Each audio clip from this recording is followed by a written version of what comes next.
El tema que vamos a tocar hoy día es el tema de la anemia. La anemia es un tema que nos está sustrayendo a todos en el país y nos preocupa fundamentalmente por las consecuencias que tiene para el desarrollo de nuestro querido Perú. La anemia es un problema de malnutrición. Es un problema de malnutrición por carencia de alimentos en calidad y en cantidad que en la familia no se ha podido proveer para todos los miembros de la familia. Como ya lo han mencionado, en esos momentos son alrededor de 750 mil niños que están pasando por este problema de la anemia. Lo más grave es de que los mayores índices, si bien es cierto el 43.5% es, digamos, la prevalencia nacional, en el grupo de edad de 6 a 8 meses de niños tenemos que esta llega a 57.4% y de entre los niños de 9 a 11 meses alcanza el 61.8%, lo cual es gravísimo porque justamente es esta etapa la que se le llama la ventana de oportunidad para que los niños y las niñas puedan lograr el pleno desarrollo de todas las potencialidades de lo que van a hacer en el futuro.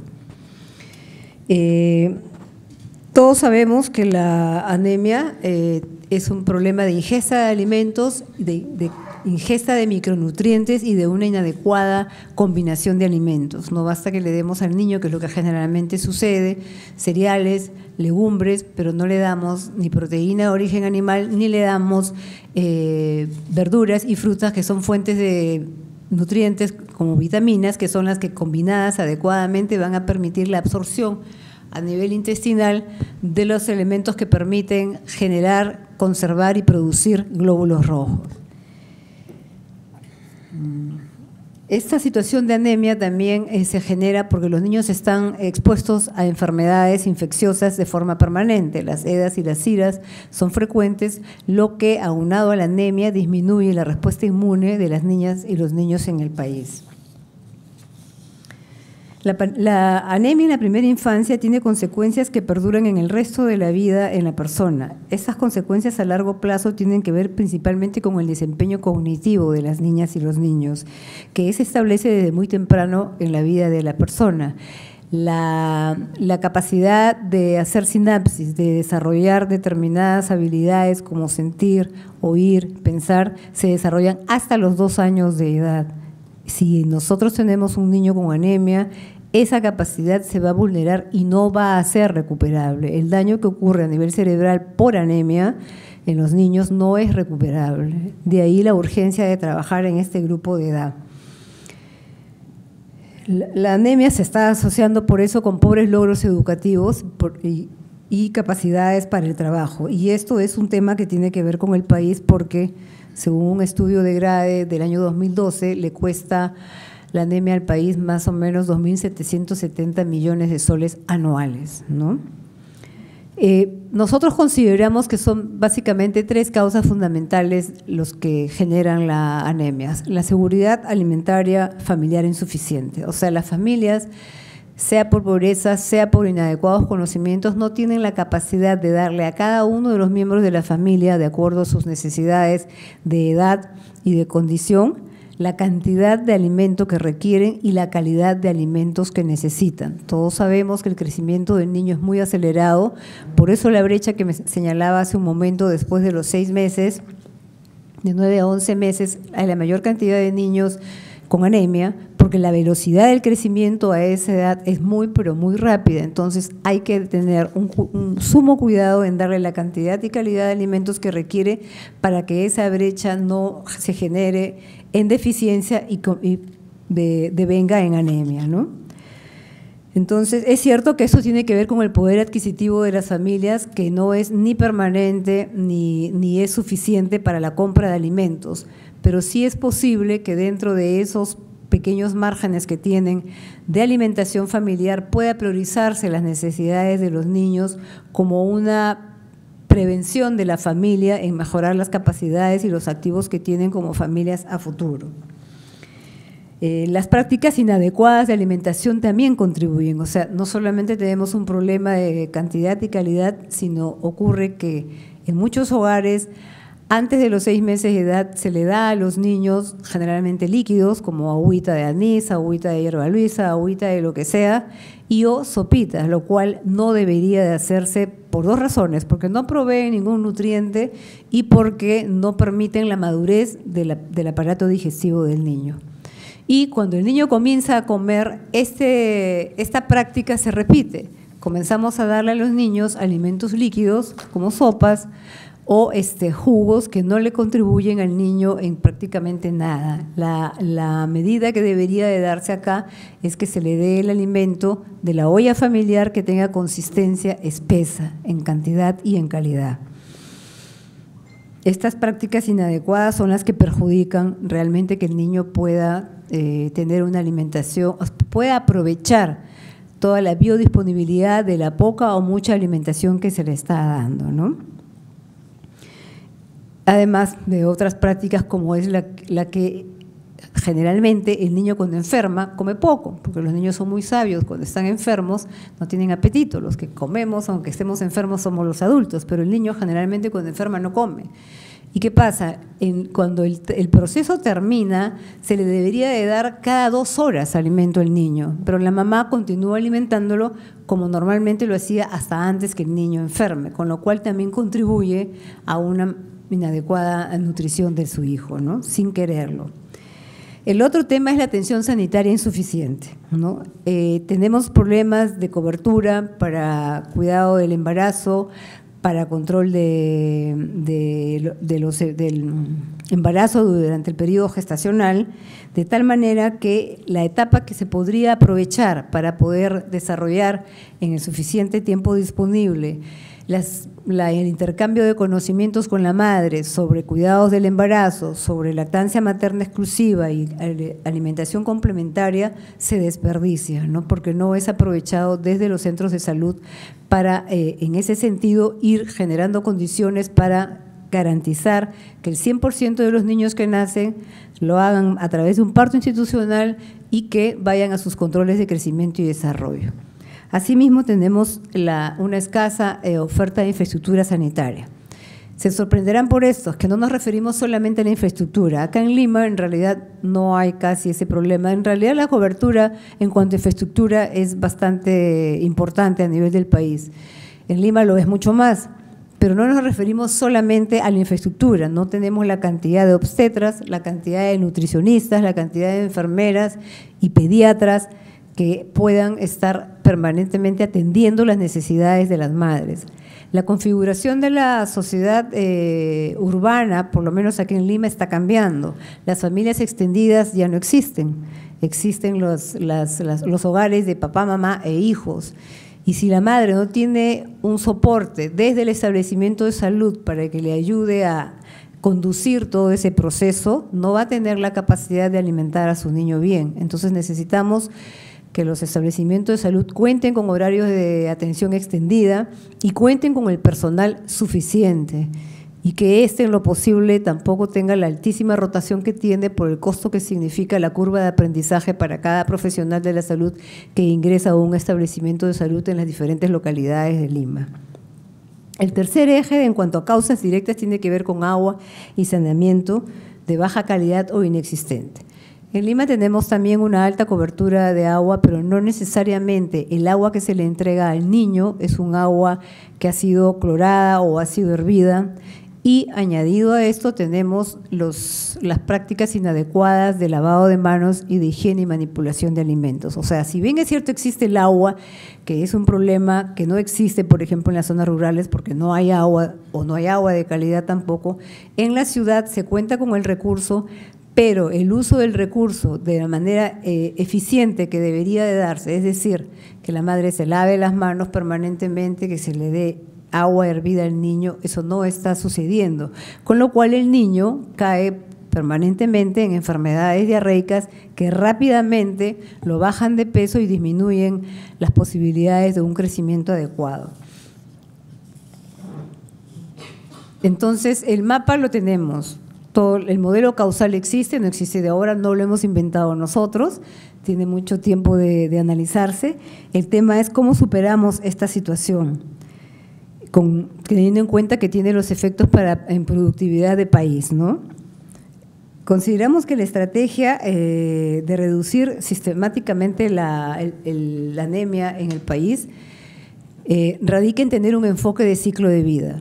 Creemos que estamos focalizándonos demasiado, y que no está mal, pero estamos focalizando exclusivamente, en los niños anémicos. Y el enfoque de ciclo de vida supone que yo tengo que trabajar desde el adolescente para evitar el embarazo adolescente, nutrir a la mujer, prepararla físicamente para tener un embarazo, tenga el embarazo, controle el embarazo, dé lactancia materna exclusiva, el niño nazca, tenga sus controles CRED y una alimentación complementaria exitosa y consuma suplementos de multimicronutrientes en caso de necesitarlo.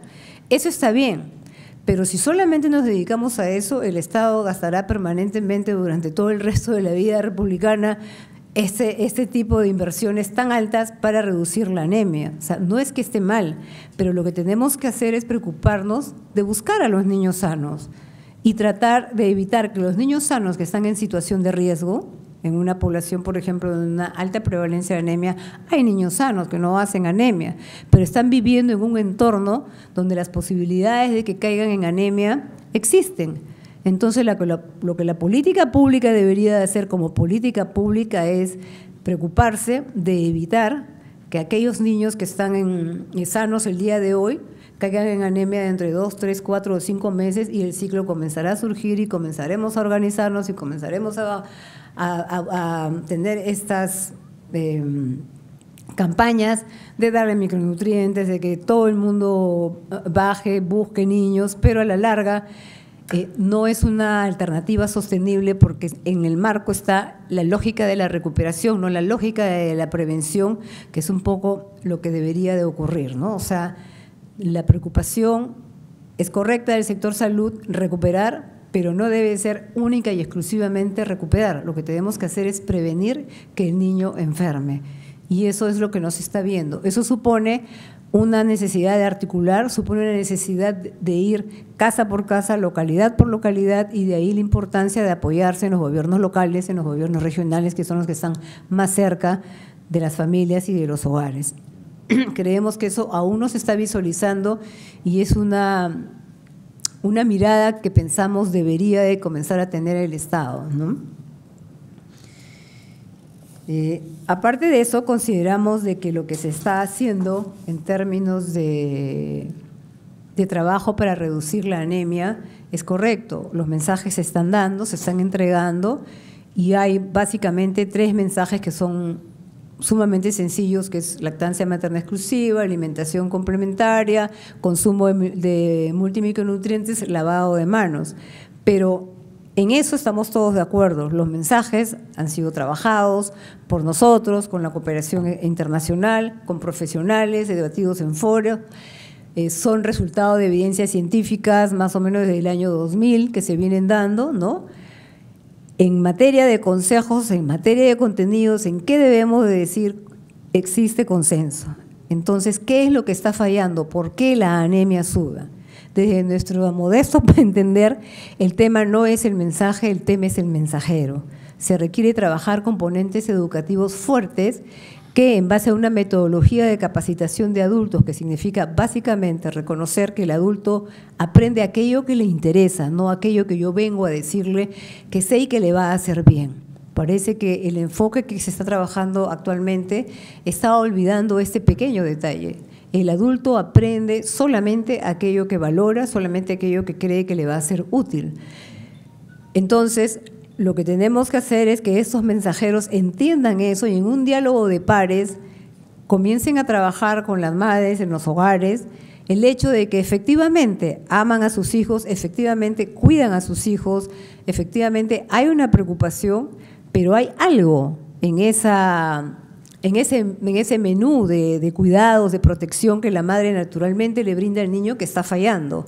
Y juntos deberían de construir alternativas para que ese cambio realmente se dé. En la medida de que en los hogares se entienda de que lo que se está haciendo, por muy bueno que sea y que de hecho lo es, no es suficiente, porque está la evidencia de que el niño está con anemia, es que se podrá lograr dar el paso para que los niños puedan realmente recibir un mejor cuidado y protección desde la madre. Nosotros hace poco hemos terminado una experiencia de reducción de anemia, ¿no? Y en esta experiencia hemos validado este método. Esta experiencia la hemos trabajado de una manera muy focalizada, y lo que hemos hecho ha sido simplemente desarrollar capacidades y competencias. Y en este caso en 2 grupos específicos, promotoras de salud y las madres. En las promotoras de salud hemos trabajado básicamente 3 ejes temáticos: habilidades blandas, o sea, capacidad de interlocutar, capacidad de escucha, capacidad de empatía. Hemos desarrollado metodología para visita domiciliaria. No se trata de que yo toque la puerta y que ingrese a un hogar. Tengo que tener una manera de abordar a la madre para que ella me permita ingresar a su hogar. El otro eje temático ha sido anemia, causas, riesgos, peligros y alimentación complementaria, evidentemente, que incluye consumo de chispitas, lavado de manos, cantidad y calidad de alimentación.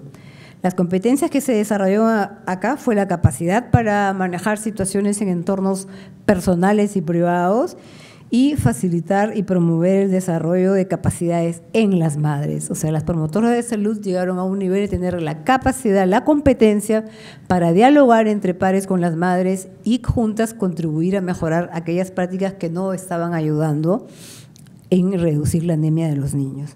Con las madres y cuidadoras o cuidadores de los niños se trabajaron los ejes temáticos: lactancia materna, consecuencias de la anemia, chispitas nuevamente, consumo de multimicronutrientes, alimentación complementaria y lavado de manos. ¿Qué competencia se desarrolló con ellas? Básicamente la capacidad para adoptar prácticas de manera permanente en su vida cotidiana.